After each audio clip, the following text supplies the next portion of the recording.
harokat fathah itu bisa ada dua kemungkinan. Bisa jadi dia dibaca dengan vokal A kalau dia huruf yang tipis. Bisa jadi dia dibaca seperti vokal O kalau dia termasuk ke dalam huruf yang tebal. Ya. Nah, maka wawunya dibaca tebal atau tipis di sini? Dibaca wa atau dibaca wo? Coba dibaca wa atau dibaca wo, teman-teman sekalian. Ya, dibaca wa atau dibaca wo? Dibaca wa, dibaca tipis karena dia dikeluar dengan vokal A. Maka huruf wawunya dibaca tidak wo tapi wa. Ingat vokal A, ingat tipis. Ya, ingat vokal A, ingat tipis. Maka kalau ingat tipis sering kita analogikan dengan apa? Dengan BMSS, buka mulut sedikit senyum. Bukan wa tapi wa. Bukan wa tapi wa. Oke, jelas sampai sini insyaallah. Lanjut ya. Ya wa. Jadi bukan ya wa tapi ya wa. Huruf ya-nya tetap tipis, huruf waw-nya tetap tipis. Jadi dua-duanya tipis. Jangan sampai ada yang tebel. Ya. Lanjut teman-teman sekalian. Nah, sekarang sudah huruf waw-nya sudah beres semua, harokatnya sudah. Kita lanjutkan lagi ke huruf berikutnya. Teman-teman sekalian, perhatikan di sini kita mendapati ada huruf apa? Ini namanya adalah huruf dal. Ketika dia belum punya harokat, namanya adalah huruf dal. Kita tulis ya. Jadi jangan sampai teman-teman ini ada yang bilang ini namanya huruf da. Tidak ada huruf hijaiyah yang namanya huruf da. Namanya dal. Bagaimana cara melafalkan huruf dal, teman-teman? Oke, seperti biasa. Setiap huruf hijaiyah jangan diloncat pembahasan makhrajnya. Perhatikan baik-baik. Setiap huruf punya yang namanya makhraj. Tempat keluar. Di mana tempat keluar dari huruf dal dilafalkan? Pertanyaannya, apakah makhraj atau tempat keluar huruf dal itu dilafalkan sama persis dengan huruf D pada abjad alfabet, teman-teman?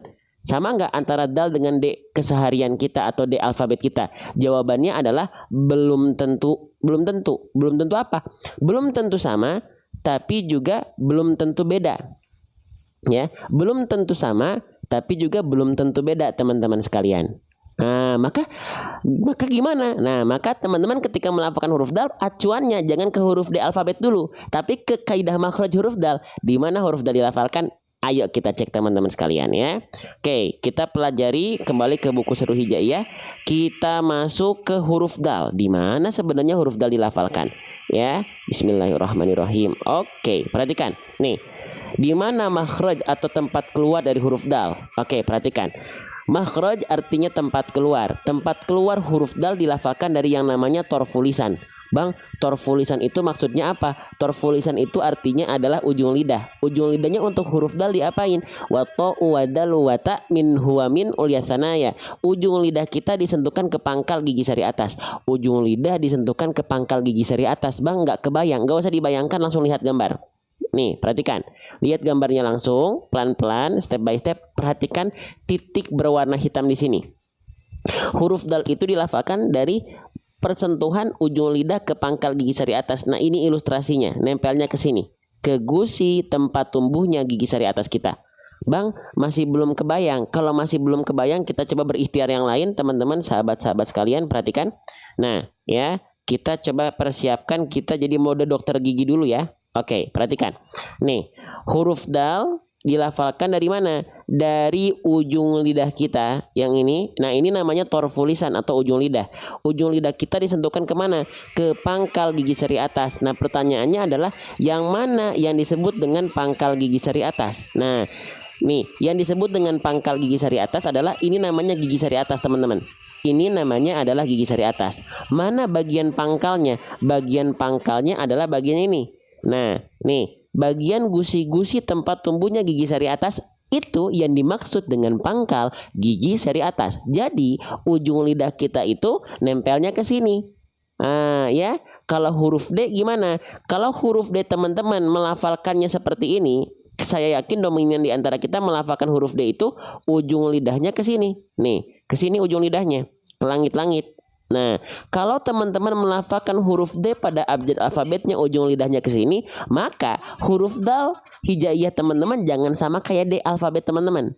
Kecuali D alfabet teman-teman sama dengan huruf dal. Paham sampai sini? Ya. Betul, betul ya. Ini ada Kak Huriyah.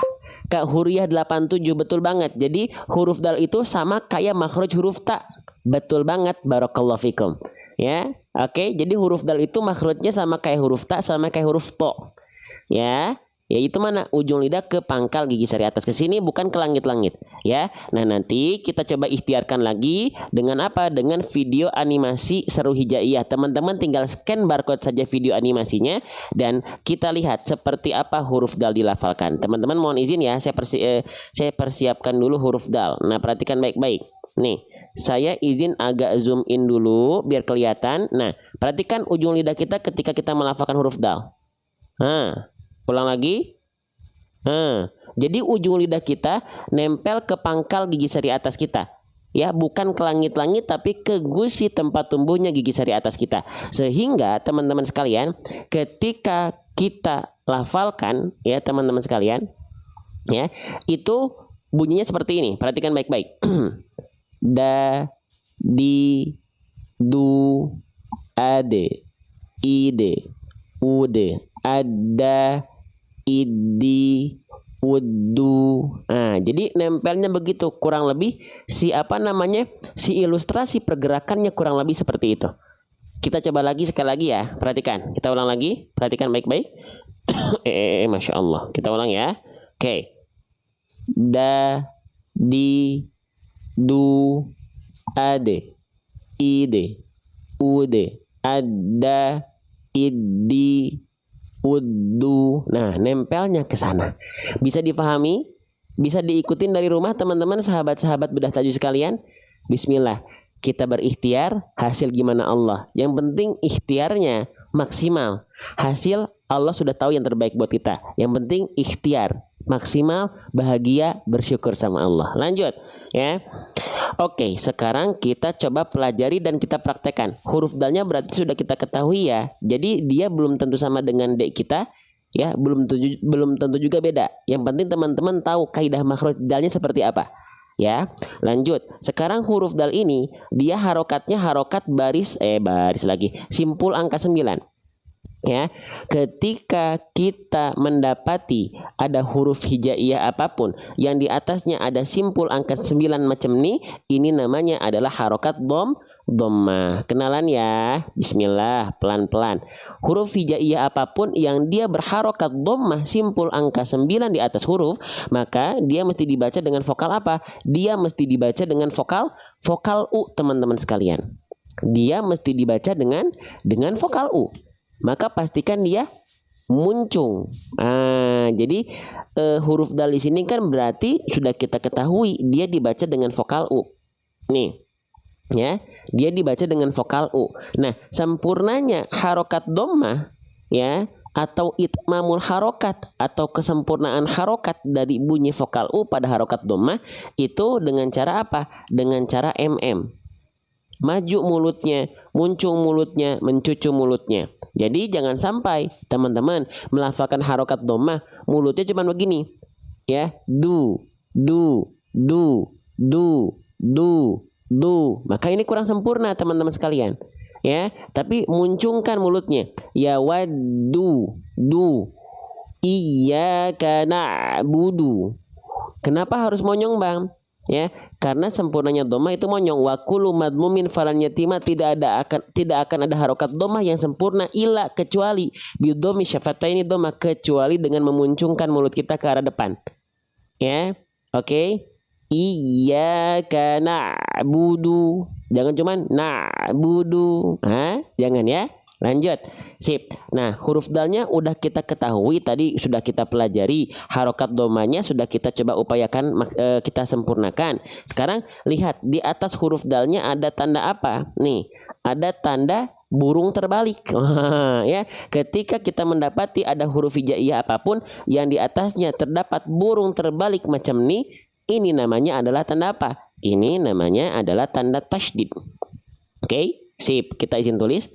Ada yang bilang tasydid, ada yang bilang sabdu, ada yang bilang syiddah, ada yang bilang musyaddad. Monggo ya, tapi kita pakai istilah tasydid. Bang, bagaimana cara melafalkan huruf yang bertasydid? Cara melafalkan huruf yang bertasydid adalah dengan cara ditekan. Ditekan. Karena kenapa ditekan? Ditekan karena tasdid itu kalau kita breakdown seperti ada dua huruf. Contohnya, misalnya di sini kan kita melihat ada dal bertasdid. Kalau kita breakdown dal bertasdid itu dal bertasdid harokat dhammah gitu kan ya. Nah, kalau kita breakdown dal bertasdid itu huruf yang pertamanya adalah dal sukun, huruf yang keduanya adalah dal dhammah. Jadi ya perlu ditekan dulu di sini baru keluar bunyi vokal u-nya. Nah, contoh yawaddu. Nah, gitu ya. Oke, yawaddu itu yawaddu. Nah, itu yang disebut dengan tasydid ya. Jadi huruf yang bertasydid itu harus ditekan. Bukan ditahan, kecuali hanya pada dua huruf. Huruf apa? Kita tulis ya. Hurufnya adalah huruf nun bertasydid. Oke, kita tulis di bawahnya saja di sini ya. Nun bertasydid dan mim bertasydid. Jadi huruf nun dan mim bertasydid ini baru mereka harus ditahan dua harokat, teman-teman sekalian. Kenapa? Karena mereka ada hukum atau kondisi yang disebut dengan gunnah. Ada yang bilang gunnah musyaddadah, ada yang bilang wajibul gunnah, ada yang bilang tajibul gunnah, ada yang bilang gunnah asliyah, ada yang bilang gunnah akmal. Ya, contoh misalnya kita coba contoh pada huruf nun bertasydid. Contoh inna, tahan tuh dua harokat. Dia kadarnya lebih lama, bukan cuma ditekan kalau untuk huruf nun dan mim, tapi dia ditahan dua harokat. Anna, amma. Tapi selain nun dan mim sama, cukup dilafalkan dengan ditekan saja. Faham sampai sini? Kita lanjutkan kembali ya. Cukup teman-teman tekan saja ya. Sip. Oke, maka kalau kita baca sampai ke huruf dalnya, ya waddu, adnya ditekan ya. Ya waddu, bukan ditahan. Ya waddu. Enggak ya, karena dia bukan nun dan mim. Oke, lanjut. Sekarang dari du ini ya, langsung masuk pelafalannya ke huruf berikutnya, yaitu huruf lamnya. Kenapa Bang? Karena di sini ada yang sering kita sebut dengan kondisi apa teman-teman?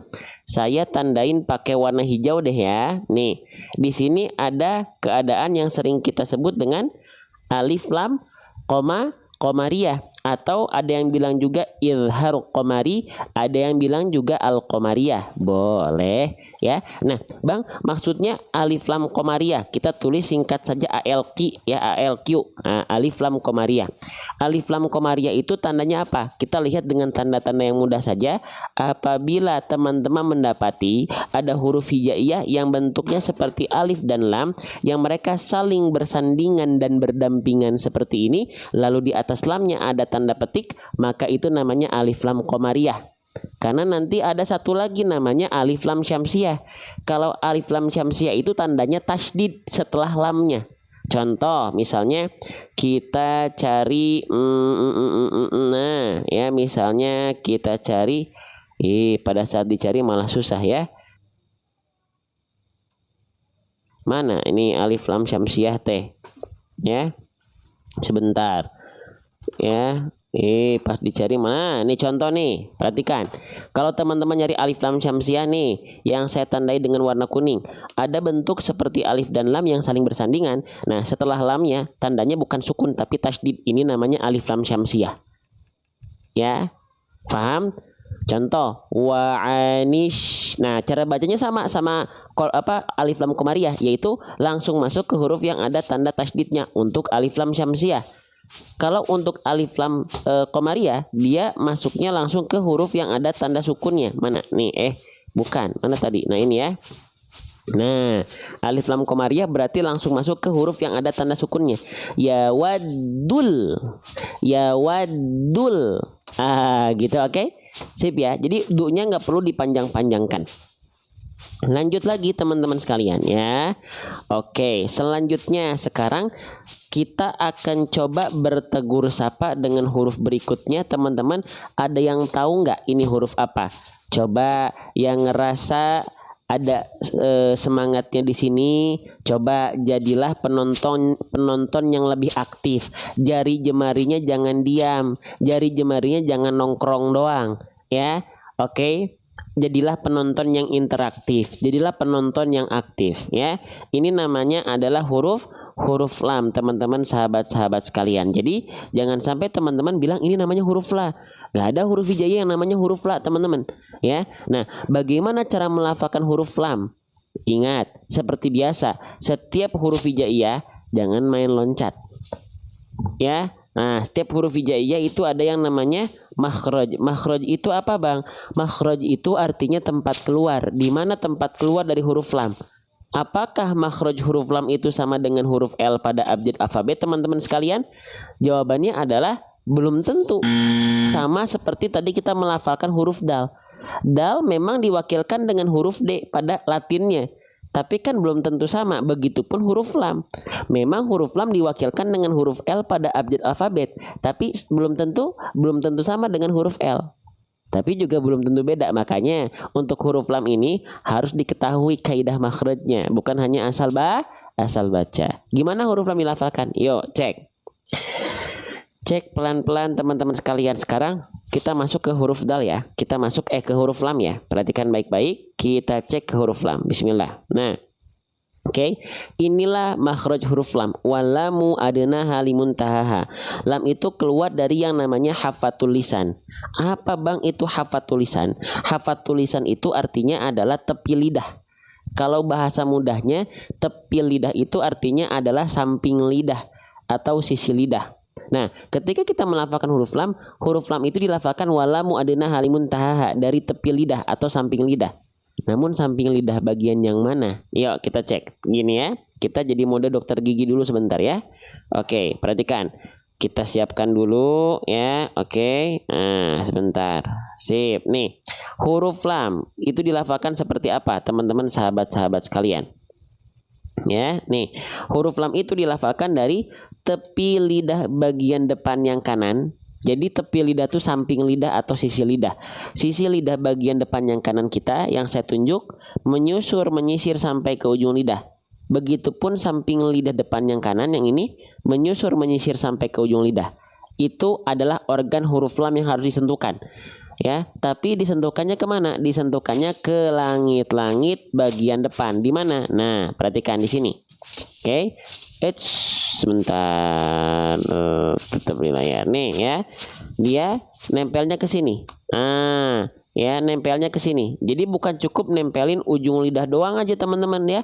Ujung lidah ke langit-langit begini misalnya. Al, nggak cukup begitu. Ya, tapi al. Ya, bukan al. Oke. Bagian yang nempel udah tahu ya huruf lam. Saya ulang lagi sedikit ya, takutnya ada yang baru datang nih. Huruf lam dilafalkan sekali lagi dari tepi lidah bagian depan yang kanan menyusur sampai ke ujung lidah. Begitupun tepi lidah bagian depan kiri menyusur sampai ke ujung lidah. Disentuhkan ke arah langit-langit di atasnya.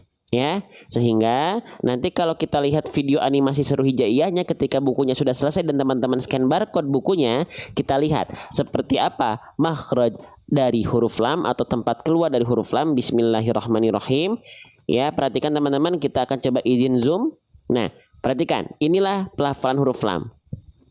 La, li, lu, al, il, wal, alla, illi, ullu. Terbayang atau tidak?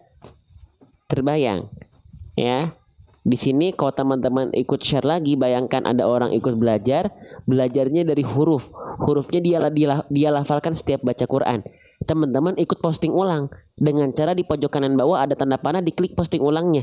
Wah, terbayang setiap beliau melafalkan wasilah teman-teman terus mengalir pahalanya buat teman-teman.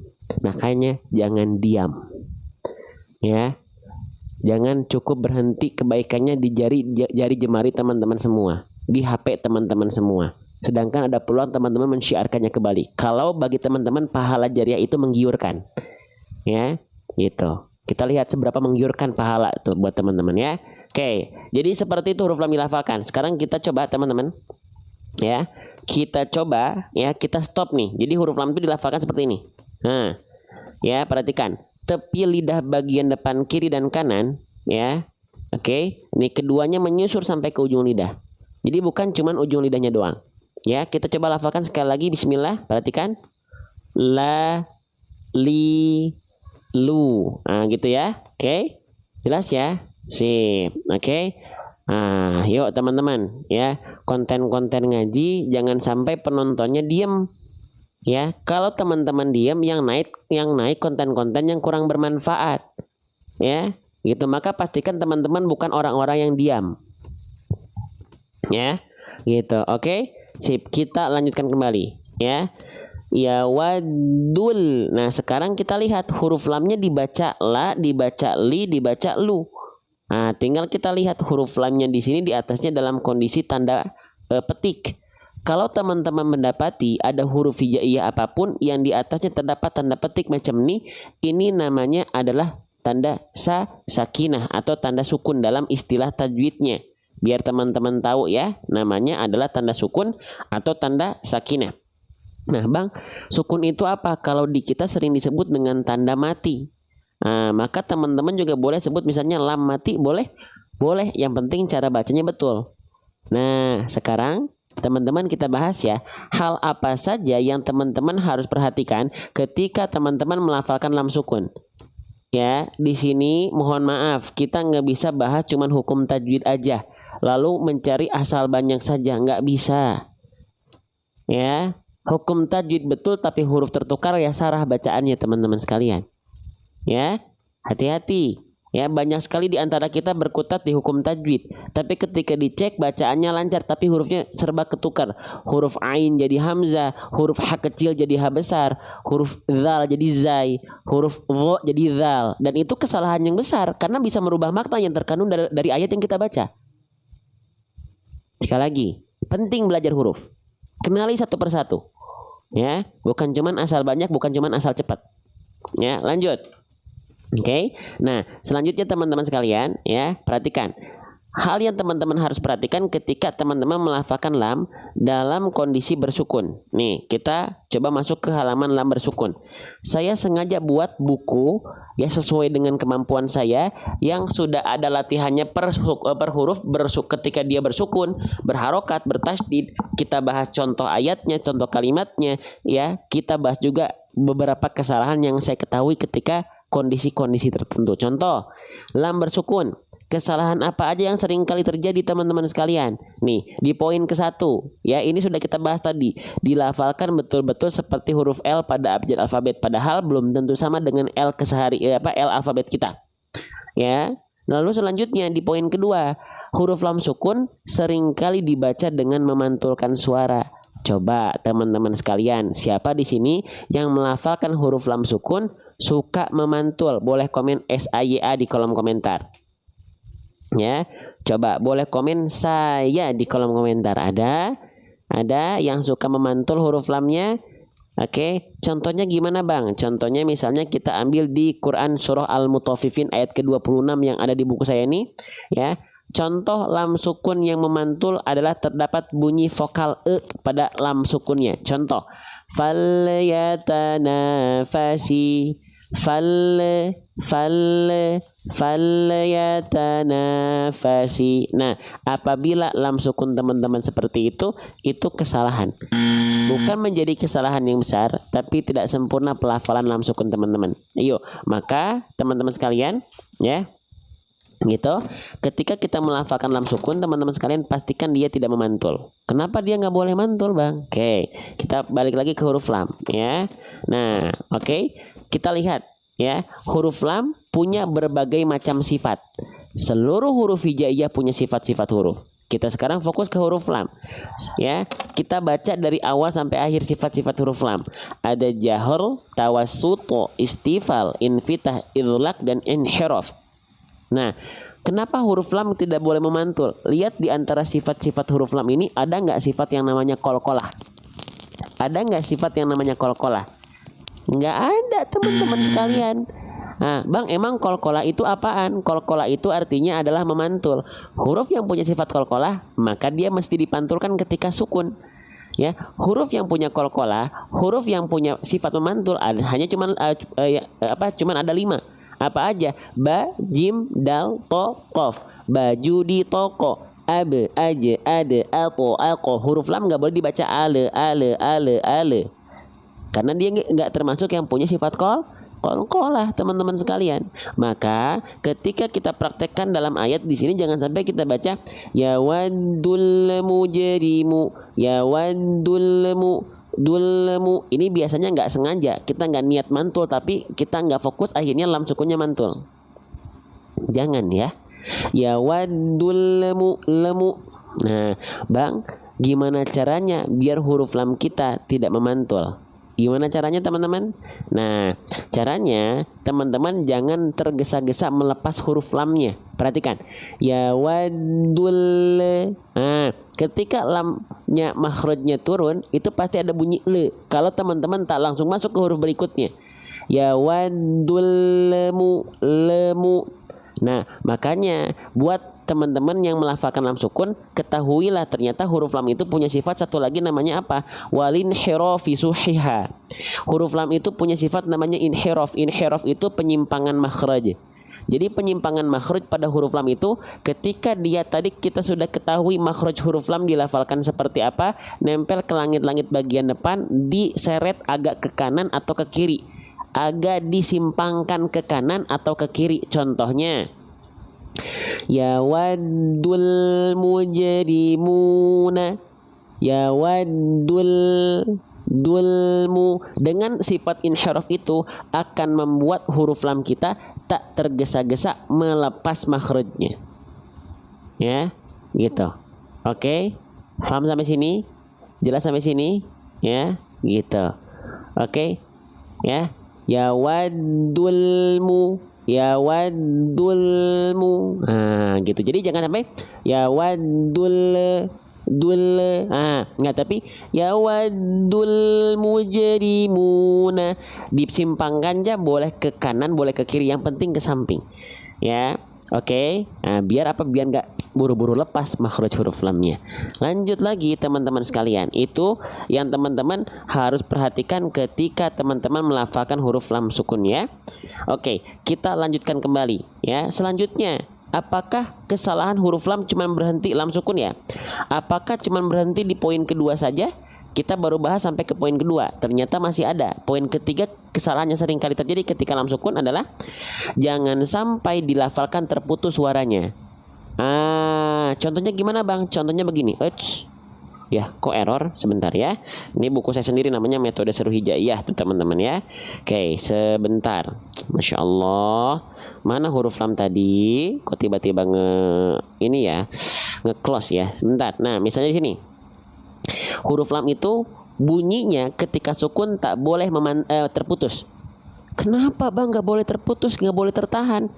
Kembali lagi dulu yuk ke sifat yuk. Kenalan makanya sama huruf, jangan asal lewat. Jangan asal kenal. Nih, lihat. Huruf lam itu punya sifat. Salah satu sifat dari huruf lam ya, dari segi suara, dia punya sifat namanya tawassuto. Bang, tawassut itu apa sih? Artinya pertengahan suara. Waduh, maksudnya pertengahan suara itu seperti apa Bang? Wa baina rikhwin wa syaddidilin umar. Pertengahan suara itu dia berada suaranya di tengah-tengah antara mengalir dan tertahan.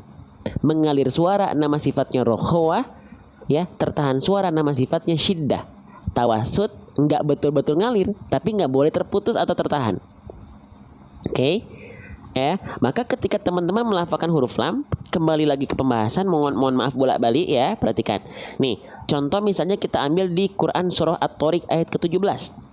Ya, jangan sampai kita melafalkan amhil hum, antara al dengan hu nggak boleh ada nggak boleh ada jeda hening. Ya, tidak boleh ada jeda hening teman-teman sekalian. Karena dia punya sifat tawasud bukan syiddah. Kalau dia punya sifat tertahan suara, ya nama sifatnya syiddah, oke dia tertahan. Amhil hum, tapi kan lam nggak punya sifat itu. Lam itu tawasud. Nah, sekarang kita bahas kenapa huruf lam itu ketika sukun suka terputus ya. Kenapa alasannya? Ada dua hal kurang lebih yang kami ketahui. Apa itu teman-teman sekalian? Perhatikan. Karena yang pertama itu dia menghindari kesalahan memantul. banyak orang tahu huruf lam sukun itu nggak boleh mantul, cuman tahu di situ aja, sehingga dia mencari cara agar lam sukunnya tidak mantul. Akhirnya apa? Memutus suaranya untuk menghindari kesalahan memantul. Contoh, alhamdulillahi rabbil alamin. Siapa yang suka mutus-mutus lam di bagian bil alamin? Karena takut mantul lam sukunnya, teman-teman putus. Alhamdulillahi rabbil alamin. Karena takut mantul. Itu bagus sih gak mantul, tapi kalau terputus dengan ya teman-teman sekalian ya. Oke. Lalu yang kedua, kenapa huruf lam sukun suka memantul, suka terputus? Biasanya ini terjadi pada teman-teman yang baca Al-Qur'annya dengan tempo yang super duper lambat. Contohnya gimana? Misalnya kita ambil contoh, misalnya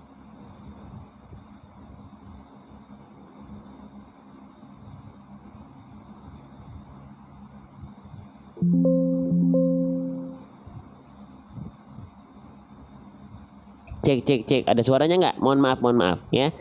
Oke, sekarang kesalahan kenapa dia suka terputus ya? Apa faktornya? Yang kedua, karena bacaan kita super duper lambat. Contoh gini, saya contohkan di Quran surah At-Tariq ayat ke-17 dari penggalan awal ayatnya. Famahilil kafirina amhilhum ruwaida. Ada yang melafalkan seperti itu karena bacaan temponya lambat. Konsekuensinya nafas teman-teman akan lebih capek, sehingga teman-teman itu pasti akan, naluri teman-teman akan mencari tempat ya di mana nafas teman-teman bisa lebih hemat. Akhirnya teman-teman mengambil kondisi-kondisi sukun untuk terputus-putus biar teman-teman bisa menjaga nafas teman-teman. Jangan ya, mau bacaan teman-teman super duper lambat atau tahqiq, pastikan sifat-sifat huruf hak mustahaknya tertunaikan. Contoh, kita baca dari awal penggalan kalimatnya, misalnya penggalan ayat surah At-Tariq 17. Famahilil kafirina amhilhum, gak terputus, gak. Famahilil kafirina amhilhum, enggak ya, nggak boleh gitu. Oke, sip. Maka siap kita kuis, kita coba uji boleh, ya, pemahaman teman-teman boleh ya. Perhatikan mana yang lebih tepat, yang satu atau yang kedua. Yang satu, ya waddul mujrimu. Yang kedua, ya waddul mujrimu. Yang ketiga, ya waddul mujrimu. Kira-kira mana yang lebih tepat? Yang satu, yang dua, yang tiga. Nah ya, ayo teman-teman, yang satu, yang dua, atau yang ketiga? Yang betul, yang lebih tepat adalah yang satu. Ya, betul sekali. Ya, kalau teman-teman jawab yang dua, kenapa dia kurang tepat? Karena dia terputus. Ya waddul mujrimu. Ya itu ya. Atau terbalik tadi. Pokoknya yang ketiga, yang kedua dan ketiga salah. Ya, karena yang kedua tadi terputus atau memantul tadi. Saya lupa. Oh, yang kedua putus ya. Yang kedua terputus, yang ketiga mantul. Ya waddulmu, dulmu. Gitu. Oke. Teman-teman, saya pengen nanya nih, ya. Lebih pengen cuman baca aja, ya. Baca hukum tajwid aja, yang penting dapat banyak. Atau teman-teman bahas ini, kita cuman bahas ya waddul butuh waktu 52 menit. Coba. Ya, kalau teman-teman suka seperti ini, senang seperti ini, coba jangan biarkan kebaikan itu putus di HP teman-teman. Jangan sampai live ini ya teman-teman tidak share lagi. Ya. Oke, jangan sampai teman-teman diam. Jangan sampai teman-teman tidak aktif. Saking fokusnya ya, teman-teman diam, itu dianggap statis sama TikTok dan TikTok nggak suka, sehingga stuck si algoritmanya. Ya, oke, jangan biarkan diam. Ya, lanjut. Oke, teman-teman sekalian, kita lanjutkan kembali. Nah, ya wadulmu, jadi nggak memantul, nggak terputus. Ya, sudah kita ketahui tadi bagaimana dia dilafalkan. Sekarang kita masuk kepada huruf berikutnya. Perhatikan baik-baik teman-teman. Di sini kita mendapati ada huruf apa? Ketika dia belum berharokat, namanya adalah huruf mim. Ketika dia nggak punya harokat, namanya adalah huruf mim. Saya izin tulis ya. Perhatikan baik-baik, namanya adalah huruf mim. Oke, bagaimana huruf mim dilafalkan teman-teman sahabat-sahabat sekalian? Nah, huruf mim itu dilafalkan makhrajnya. Ya, jangan lupa bahas makhraj nih ya. Makhraj dilupain, hukum tajwid diutamakan. Ya, jangan terbalik. Hukum tajwid tetap kita bahas kan tadi ya. Oke. Perhatikan huruf mim ya, itu dilafalkan makhrajnya sebagaimana teman-teman melafalkan huruf M pada abjad alfabet. Beres ya. Gimana teman-teman melafalkan huruf M alfabetnya? Ya udah, cukup sentuhkan bibir atas dan bibir bawah. Ma, mi, mu, am. Ma, mi, mu, am. Sentuhkan bibir atas dan bibir bawah, itulah huruf mim. Ya. Oke, sip, lanjut. Nah, tapi hati-hati ketika teman-teman melafalkan huruf mim, saya harus mengingatkan jangan sampai bibirnya terlalu dilipat. Ma, mi, mu. Enggak begitu ya, biasa aja, natural aja. Ma, mi, mu. Seperti itu huruf mim dilafalkan. Selanjutnya, huruf mimnya berharokat apa? Nah, tinggal lihat harokat mimnya. Simpul angka 9 sama kayak tadi huruf dal, tuh. Ingat nggak huruf hijaiyah yang berharokat simpul angka 9 namanya adalah dhammah. Ya, namanya adalah dhammah. Huruf hijaiyah apapun yang dia berharokat dhammah, maka dia mesti dibaca dengan vokal U. Maka huruf mimnya di sini nggak kita baca mim lagi karena itu nama aslinya, tapi kita baca dengan vokal U menjadi mu. Ingat dhammah, ingat vokal U, ingat M. Ini saya sering ingatkan ya. Ini masih banyak loh teman-teman. Kalau teman-teman lihat ya, yang ngaji itu dia nggak gerak, dhammahnya nggak muncul, nggak salah besar, tapi nggak sempurna pelafalannya. Ya, oke. Sempurnanya harokat dhammah tak akan pernah sempurna. Wa kullu madmumin falan yatima, kecuali ila bidhammi syafataini dhammah. Muncul mulutnya. Ya, jangan cuman mu enggak, mu. Ya, yawadulmu. Ya, oke. Jangan kayak orang lagi sakit gigi teman-teman, muncul mulutnya ya. Oke. Sip. Yawadulmu, muncungkan mulutnya, majukan mulutnya.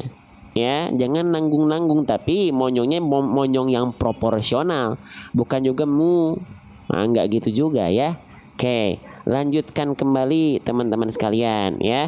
Yang ngerasa paham ya, boleh komen paham dulu coba di sini di kolom komentar. Paham. Ya, bagian begini aktif nih, interaktif nih. Kalau saya ngajak teman-teman interaktif, aktif teman-teman. Paham. Yang malas ngetik teman-teman tinggal klik di sini ada tulisan paham nih, diklik, di drop di kolom komentarnya. Ya. Baik, lanjut teman-teman sekalian. Sekarang kita masuk ke huruf berikutnya. Huruf berikutnya ditandai dengan warna ungu ya. Saya izin tandai ya dengan oval warna hijau atau bulatan warna hijau biar lebih jelas juga ya.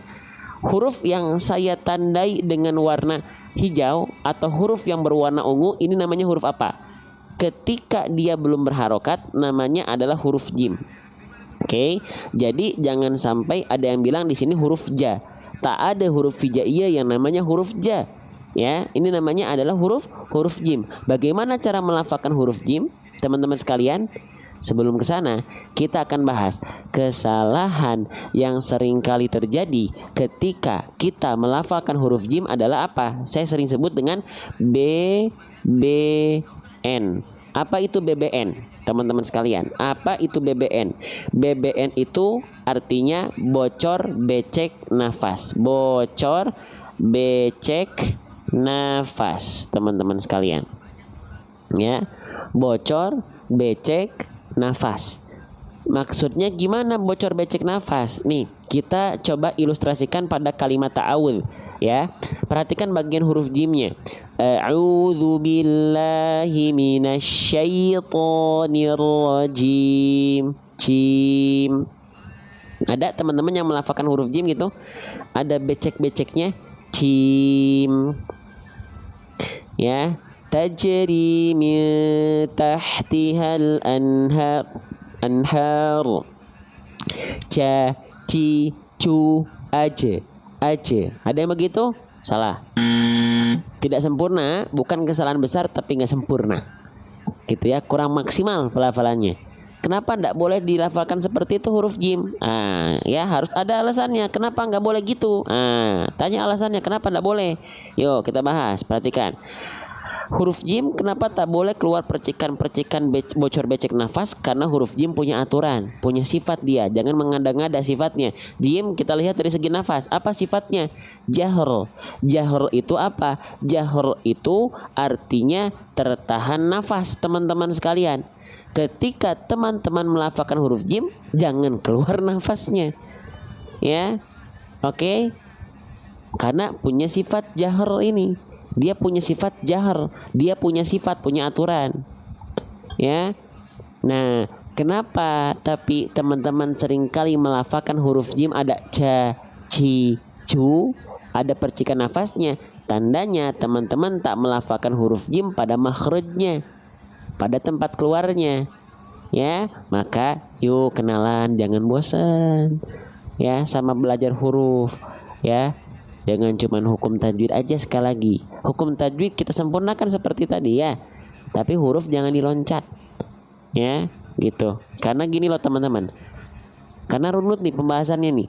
Allah Subhanahu wa taala berfirman ya dalam Quran surah Muzammil ayat keempat, A'udzubillahi minasyaitonirrajim, auzid 'alaihi warattilil Qur'ana tartila.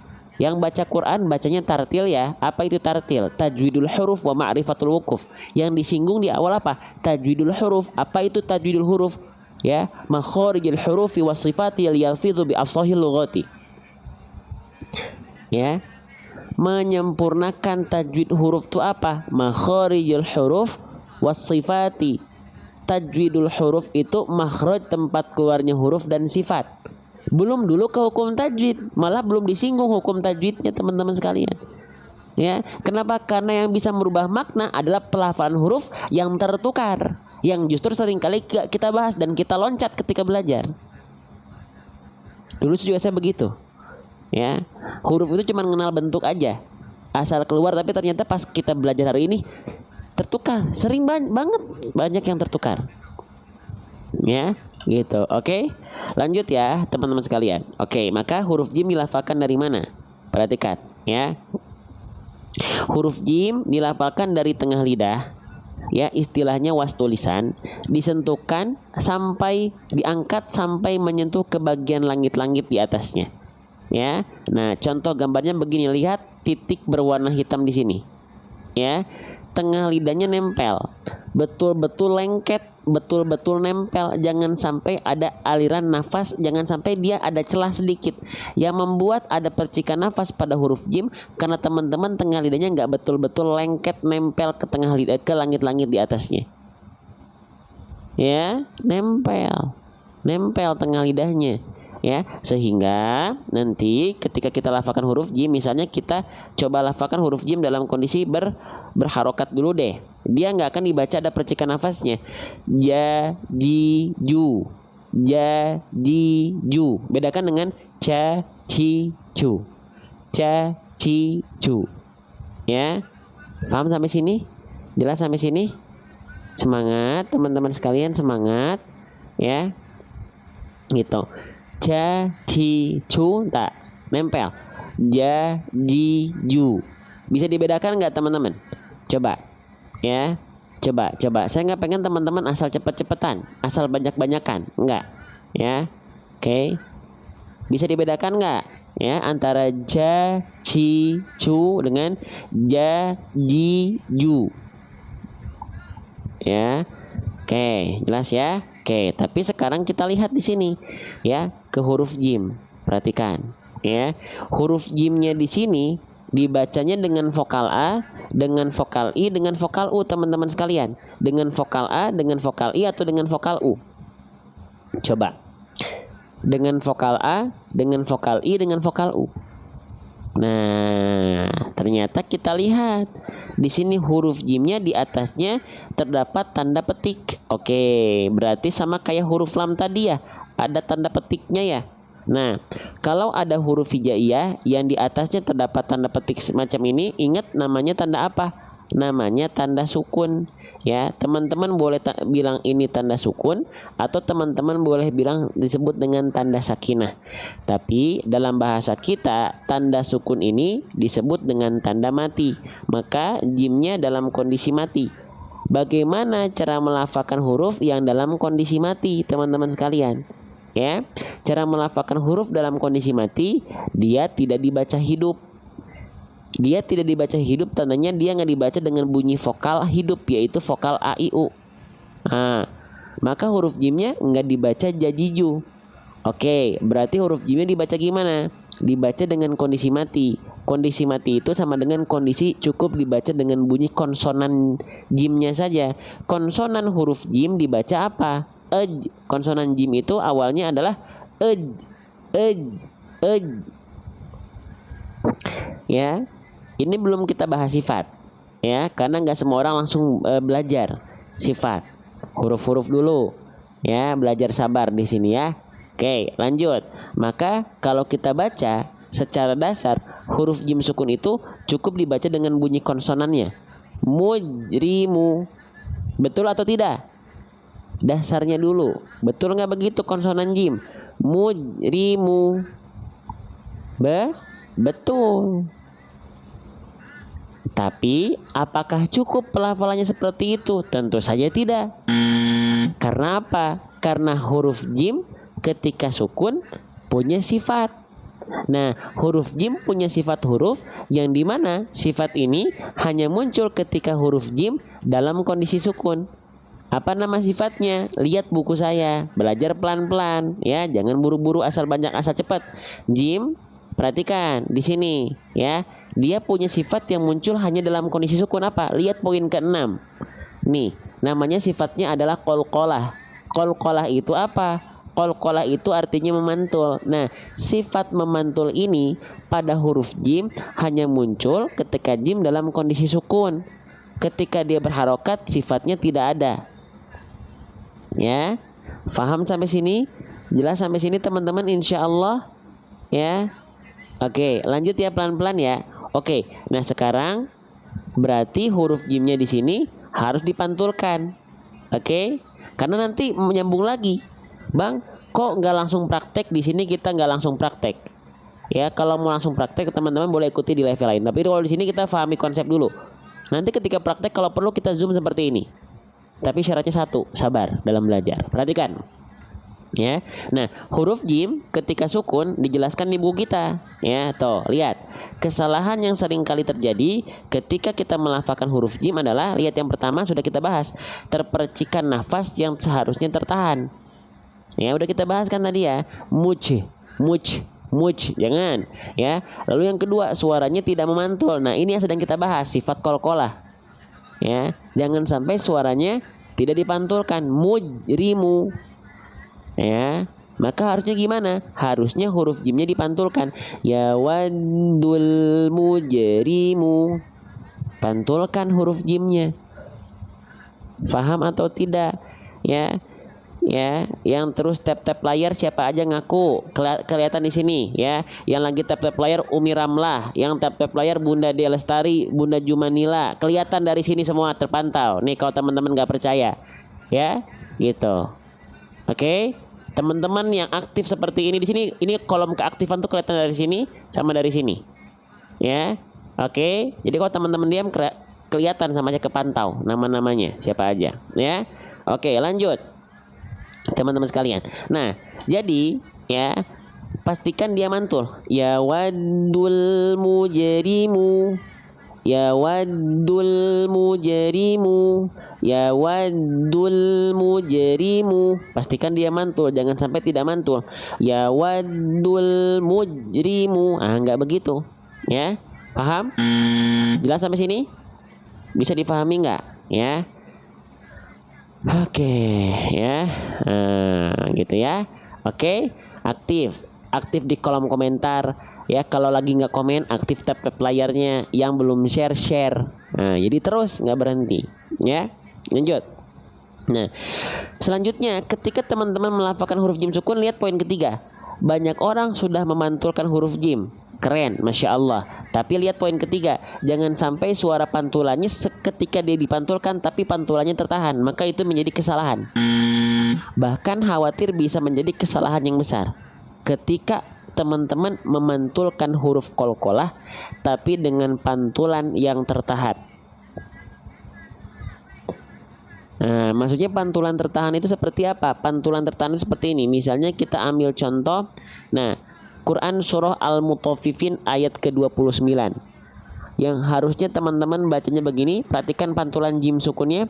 Ajramu, ajramu. Tapi teman-teman baca begini. Ajramu. Ya, ajramu. Beda nggak pantulannya? Ya, antara ajramu dengan ajramu. Beda nggak pantulannya?